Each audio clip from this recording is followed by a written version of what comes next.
21-2 NBA picks so far. And in today's video, I've got NFL touchdown bets for every single game. I'm going to tell you about the 21-2 NBA and try to give you some goodies right here on this video as well. So stick around. We got no time to waste. Let's get paid. All right. If you're new to the show, I like to use Novig and Underdog to find all my touchdown picks for the week. I'll tell you a little bit about the 21-2 NBA start for my VIPs. Most insane start I've ever had in my entire life. And I also have a cheat sheet, NFL Week 8 parlay pieces. And I'm going to give you access to that down below in the pinned comment. How cool is that? It's a free link just for you, my friends. Thank you for watching my show, supporting me. I want to try to give back as much as I can, even above and beyond what the YouTube video picks are. So hit that subscribe button, like this video, and enjoy yourself an NFL Week 8 parlay pieces cheat sheet. A lot of people use those to build out mini parlays or builders. And of course, Sunday morning, 9 a.m. Eastern, tune back in. You do not want to miss the live show Sunday and Monday. Live shows 9 a.m. Eastern. All right, let's get to it. We got touchdown picks to make. National Tight End Week. Yes, of course, we're going to pay attention to some of these names, and we're going to start off with the National Tight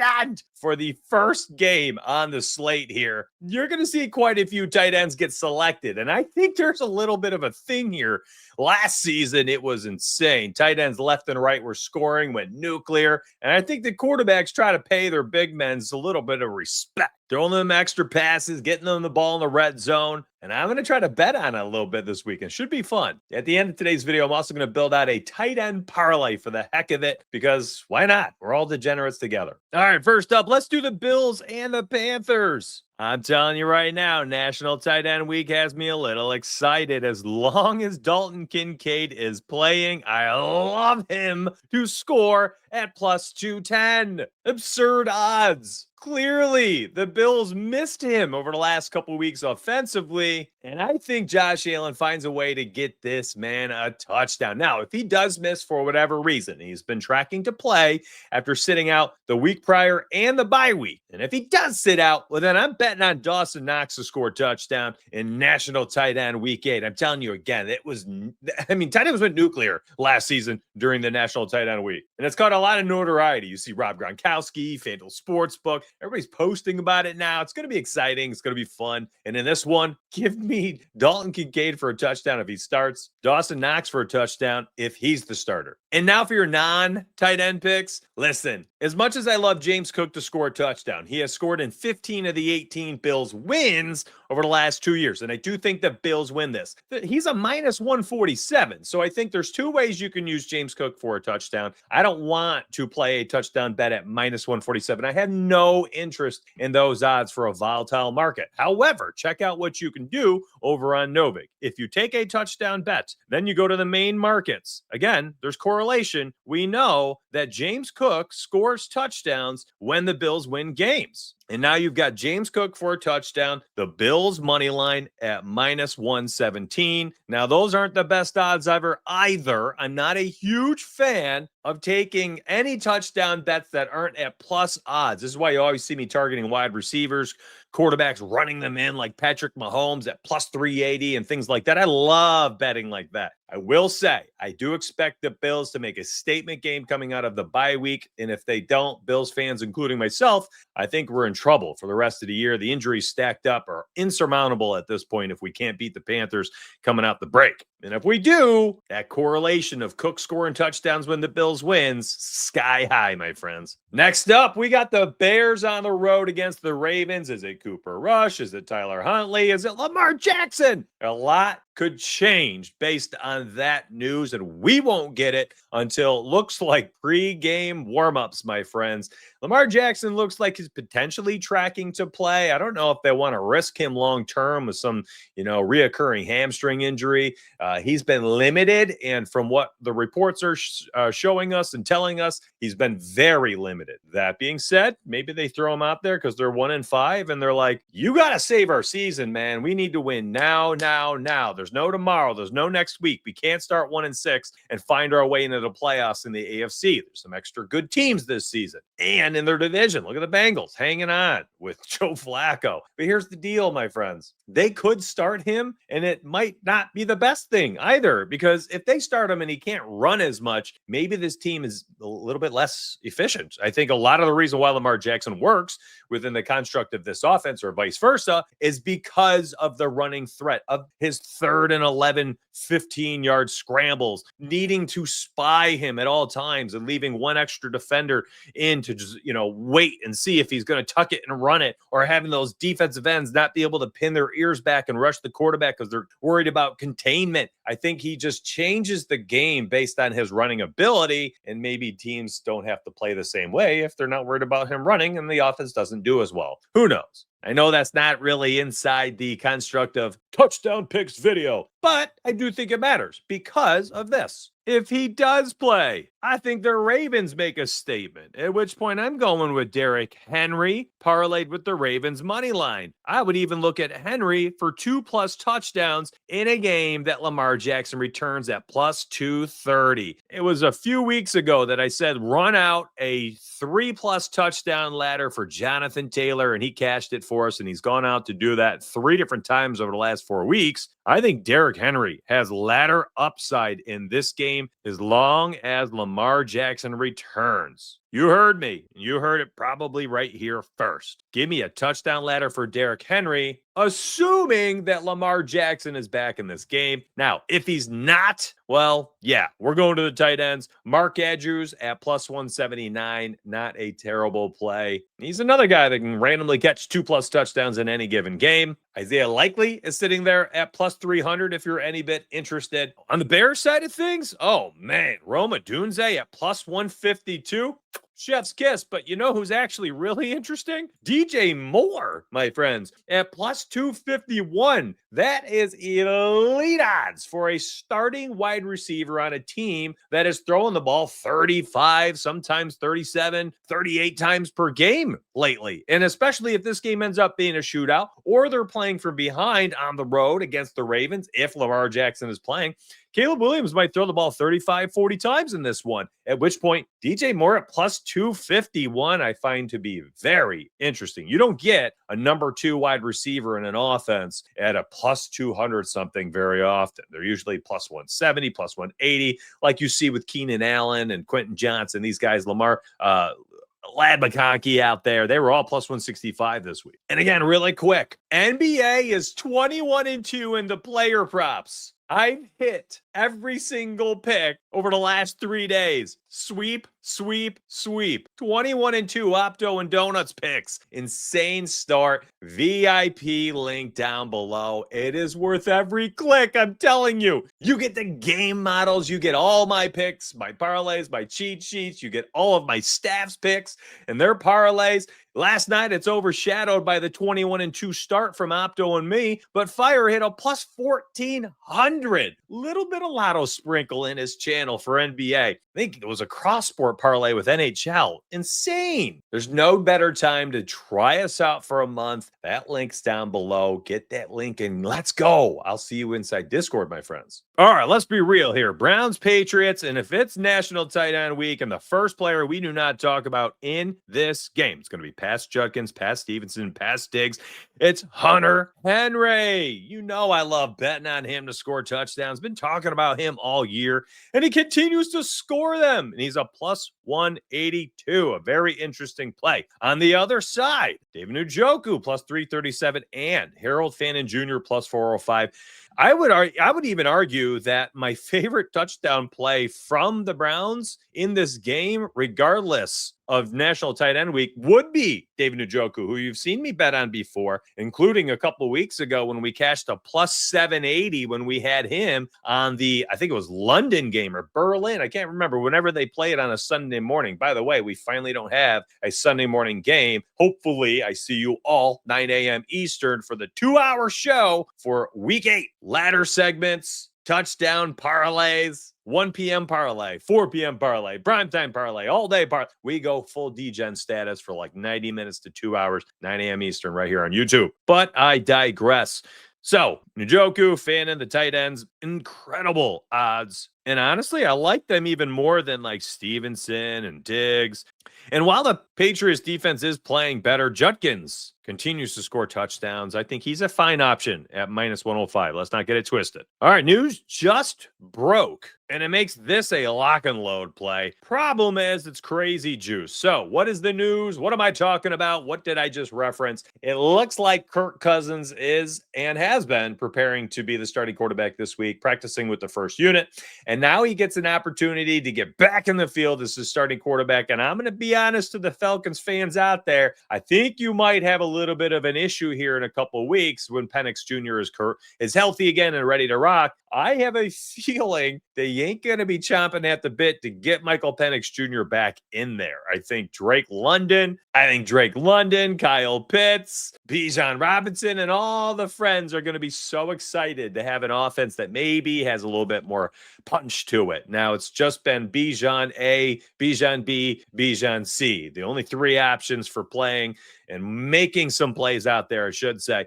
And now you get, Kirk Cousins, an absolute gunslinger who ain't going to be afraid. And I think this offense is probably going to open up a little bit. I think Bijan's rushing yards is interesting, rushing touchdowns, receiving yards, receiving touchdowns, receptions. Everything Bijan Robinson looks even better with Kirk Cousins under center. And I think he scores easily in this one against the friggin' Dolphins. They're so bad. They need a total franchise overhaul. Probably don't have their quarterback. Definitely don't have their coach. Dolphins fans in shambles for years to come. Sorry to say it. But I digress. Bijan Robinson, 1 touchdown, 2+ touchdowns. Yeah, I got nothing wrong with running out a little bit of a touchdown ladder. You don't even get great odds at +216 for Bijan to score 2. I think that's highly indicative of what this game could be like. Now, on the Falcons receiving side of things too, you've got El Jair, who continues to vulture some touchdowns, +140. It was a little bit better when it was +200 or so. But Drake London +122. Again, Kirk Cousins is going to feed these guys. Kyle Pitts, can he get in the end zone +199? I like both these options. I think that Kirk Cousins, he knows he has his opportunity and he needs to seize it. Carpe diem, seize the day, my friends. And I think that we get Kirk Cousins out there taking control. Hey, listen, this isn't a, player prop video. That's already on my YouTube feed. You can go watch it if you want. But Kirk Cousins 2+ passing touchdowns is an interesting prop in this one. Next up, Eagles and Giants. Eagles need to make a statement after losing to the Giants on Thursday Night Football. They did get a nice win last week. Giants took a fat L, melting down in the fourth quarter, giving up 33 points to the Broncos, who, by the way, because the Broncos had that major comeback, Opto Picks, the guy who's 10-1 in NBA so far for the Discord, he cashed out a 6-leg moneyline parlay in week 7 for the VIPs because of that epic Broncos comeback. Y'all should have seen Discord go absolutely nuclear. It was insane. Those are the moments and times when you're like, yeah, being in a VI community like this, it just adds like a fun element to betting.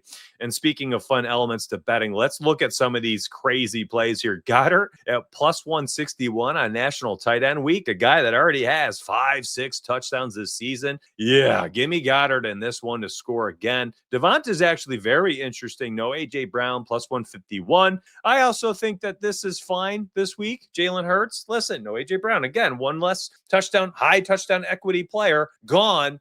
The touchdown's got to go somewhere. Maybe they don't throw them all in. Maybe he runs one in. A little tush-push action. I don't know if I can bet on any other Eagles to score. I would just sit with those guys. Goddard, my favorite in the entire game at +161. And it's not even, doesn't even have to do with National Tight End Week. I just like the play. On the other side, Cam Scatterbo continues to get every red zone opportunity on earth. -101. Interesting as well. But I think Jackson Dart at +250. Listen, everyone was betting on him to run last week. I did not. I was worried about two things. Number one, Broncos limit QB rushing yards all year. Like it's single-digit yards against 4 or 5 running quarterbacks, single-digit yards. I'm talking Hurts, Fields. I can't remember them all. Hurts, Fields, Herbert, Jackson Dart now. Like no one's running against the Broncos as a quarterback. So I was worried about Dart. Also, coming off the concussion, I was worried, coach, hey, we suck without you. You saw what Russell Wilson did when you were in the blue tent. You can't run anymore. Stay in the pocket and throw it. You know what he did? threw for 280 and I think 3 touchdowns in that game against the Broncos. Dart's a good player all around, man. When they surround that kid with talent, oh, can you imagine the season we'd be watching if Malik Neighbors stay healthy? Oh, man, that would have been just a highlight film. So here's the deal. Jackson Dart, though, 2 weeks removed from the concussion, still a rookie, still bold and aggressive. I think there's a chance he scores at plus 250. I hope you're enjoying the pace of today's video. If you are, do me a huge favor. Please just like this video. Like it, subscribe, turn your noties on. My entire goal on this channel is just provide you research, insight, and analysis, my friends. And hopefully a smidge of entertainment. Light on the entertainment today. Only slept like 4.5 hours. Dad life. And of course, I was marketing all the 21-2 NBA picks wins. Man, my VIPs woke me up with like 25 alerts last night during the game. It was incredible. Actually, they were the reason why I even knew we were going nuclear. I wasn't even paying attention. 20 alerts later, and yeah, I knew then. Jets 0-7 on the road against the Bengals. We just saw Joe Flacco and friends just epic Thursday night football 33-31 win, whatever it was. Steelers continue to have these close shootouts. Jamar Chase minus 127, Chase Brown minus 127. Yeah, okay. I mean, Chase, yeah. How do you not like Chase? 23 targets last week. But here's my favorite. It's T. Higgins, my friends. Higgins scored a touchdown last week. He's getting the targets over the last couple of weeks with Flacco force feeding his 1A and 1B wide receivers. Give me T. Higgins, my favorite wide receiver in this game, especially if the Jets do the best that they can to try to take him away, bracket coverage, something like that. Sauce Gardner following around. No, Jamar Chase can't be shadowed. He can literally put it to anybody he wants at any given time. He's the best wide receiver in the NFL in every phase of the game. And he's getting 14 and 23 targets from Flacco force-fed to him. He's going to make plays. He also had 17 touchdowns last year. Literally the best wide receiver in every phase of the game. It's nuts. With the most opportunity. That being said, when you start getting almost 40 targets in 2 games, teams are going to take you out in some way, shape, or form. And that opens things up for guys like T. Higgins. I love Higgins this week. Everything. Receptions, yards, long catch, touchdowns. Now, tight end week. Noah Fant scored last week with Joe Flacco plus 291. He also ran 68% of the snaps last week with Joe Flacco. It was the most of the season. I think his snap rate continues to go up. And I think that this is a game where they're going to have the ball a few extra possessions because the Jets suck. Who knows who's going to be in there at quarterback? I don't think it matters. They're all, they continue to get injured. They continue to turn the ball over. Inefficient offense left and right. Quick 3 and outs. Stuff like that's going to give the Bengals extra possessions, and that means everyone gets fed a few more times. So Fant plus 291, a very interesting play. All right, our last 1 p.m. game, Niners on the road against the Texans. First off, give me the Niners to win this one, but that's another video. You can go watch that one on my YouTube feed. That's the 1 pick per game video that came out on Wednesday. Yeah, definitely go check that out. That has won 70% of its picks this year, 73 and 32 overall.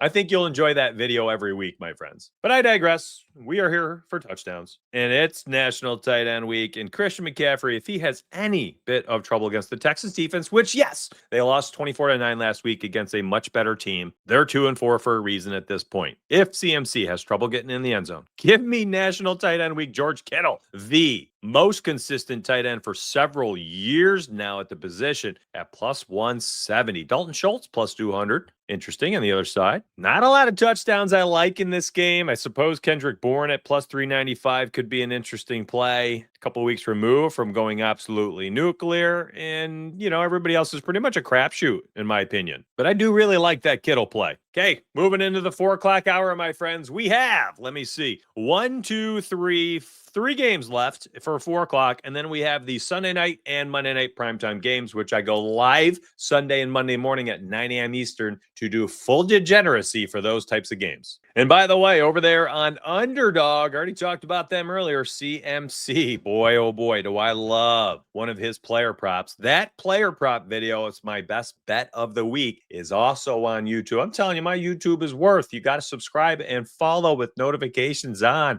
7 days a week, you get videos and live shows, long form and short form. Who loves you, baby? Who loves you? Make sure you're following. You're going to get those dubs with me. you've got him here on underdog if you like it for a higher than a rushing touchdown. Sometimes he catches those.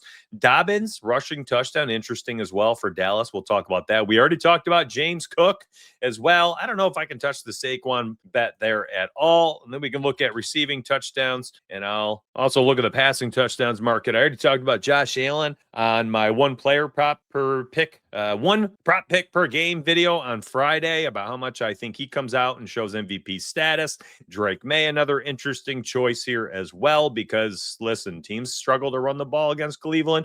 There's a lot of ways to play touchdown markets over on underdog this week. Heck, even Scatabo, HN, if you think the first time he hasn't scored in a while there with Tua under center, that team's in shambles. But there are so many touchdown picks over here if you're really trying to put together like a crazy long odds entry. And by the way, both on underdog and Novig, if you use code DONUTS, DONUTS, you get an industry best promotional, and you can use their apps, my friends. You can use their apps. All right.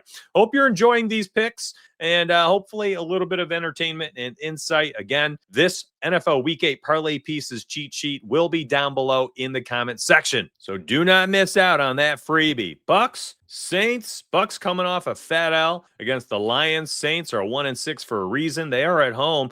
Bucks are only giving 4.5 points for some reason, but heck, I don't get it. Give me the Bucks to cover on the road against the Saints. And Mika Egbuka, -101. Yeah, my man's going to start scoring some touchdowns again. Cade Otton, tight end week, +182. Another interesting one. Chris Olave has had trouble getting in the end zone. Kendre Miller has gone. Elvin Kamara, receiving yards maybe, touchdown, +139. I guess this is just one of those games where there's literally just, even like Taysom and Juwan Johnson, I want nothing to do with this game. Like nothing. I don't know how else to say it. Tez Johnson, 298.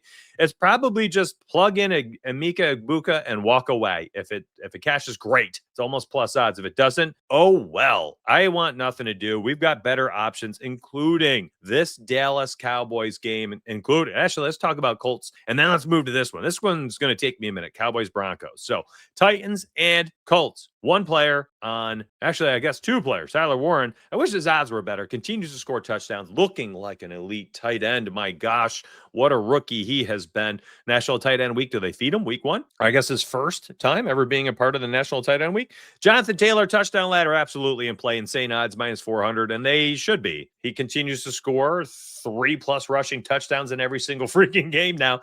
And now he's facing the Titans. They won 41-20 against them a few weeks ago. The Titans have lost by 2 touchdowns or more in 4 games. They lost to the Raiders by 10, which is essentially like losing by 50 to every other team in the NFL. And now they're traveling into the Colts on the road, being this terrible. Yeah, good luck. Jonathan Taylor's going to run all over them. 100+ yards and a touchdown parlay.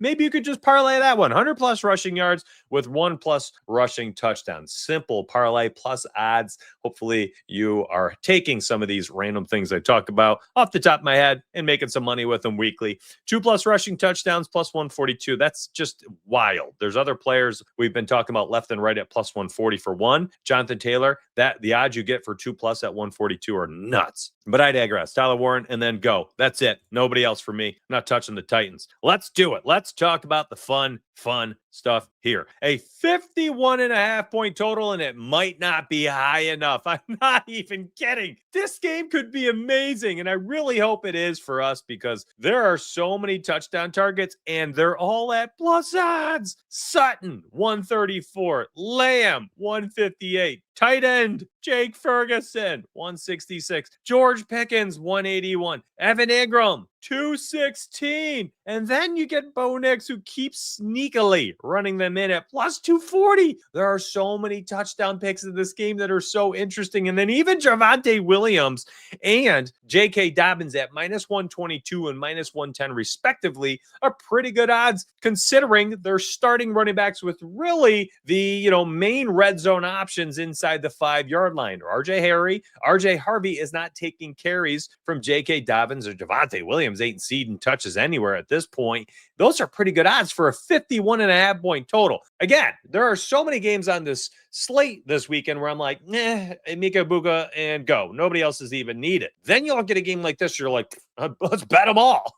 Parlay it. Parlay. Go crazy. 3-4 legs in the same game, and I wouldn't blame you. That's kind of how I view this game. And here's what. The Cowboys have scored 37 plus points in 4 different games this year. Add this to that fun fact. The Cowboys have also given up 37 plus points in 4 games this year, including a couple where both things happened. Now, the Broncos on the other side, a little bit of up and down as far as their offense and defense goes. They have scored 27 plus 4 different times. They've given up 27 plus 3 different times. So not as high and volatile as the Cowboys, but the Cowboys continue to be in these epic shootouts. They've been so fun to watch, bet on, and I got nothing different for you this week. There's so many props in this game that look delicious. There's so many touchdown bets that look delicious. I don't have I'm not like best one in the game.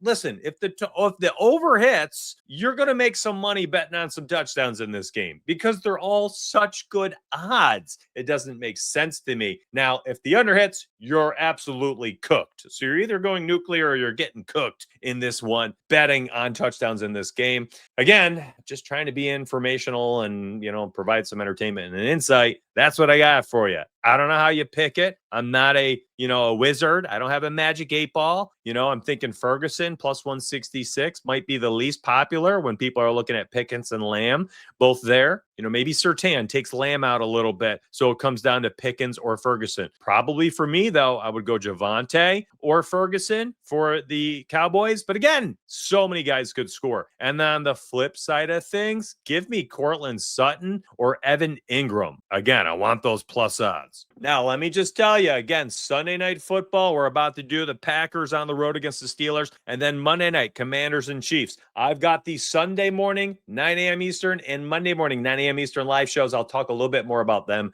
then, especially that Monday night one for the Commanders and Chiefs. You got to come back. And that Monday show is a lot of fun. Very degenerate. It is also like a recap show for NFL sports talk. It's not just betting. So if you tune in on Monday, you're going to talk about the stuff over the weekend with me in the YouTube chat. Usually have over 1,000 messages per video in that one. A lot of banter, a lot of talking about the games and players. And then, of course, now that NBA's here, we're going to make some NBA bets and research on that show probably as well. So make sure you tune back in. I'm going to breeze through these primetime games for you because, well, again, it's been a long video and we got more stuff to talk about. And I'll be back here again for the next 2 days at 9 a.m. Eastern. And I know most of you are coming back because you're ready to make some money with me. Can't touch this, in my opinion. Minus 178 for Josh Jacobs. Yikes. Jalen Warren plus 135 is interesting, but hey, I called it last week. I said if Jacobs ever gets vultured, it's by the tight ends. Give me plus 140 for Tucker Kraft to do it again. Matthew Golden on this side. Listen, it's super difficult to figure out who the heck's going to score for the Packers every week, but if you pick a wide receiver, he's got such an elite matchup. Steelers are getting torched through the air.